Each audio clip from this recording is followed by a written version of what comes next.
หมายสุงกูก็คาเมื่อในก็เตียนผู้ติดตามเขาค่ะนะก็เลยดีลอยชีลงชั้นนะคะลอยอันในก็ดีไว้ดีหิมหมู่วันเป่งลงในค่ะนะเพราะว่าอะไรกว่าถึงเนื้อลอย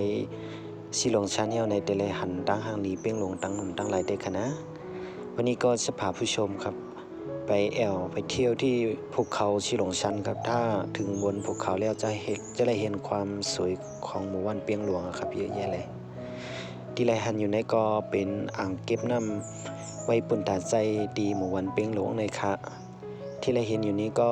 จะเป็นอ่างเก็บน้ำครับไว้สำหรับใช้ของหมู่บ้านเปียงหลวงครับตามมาค่ะนะเฮาคากันเลดด้วยจมกันในค่ะกับด้วยวิวหางนี้จมกันนะตามมาครับจะพาผู้ชมไปชมวิวสวยๆกันนะครับ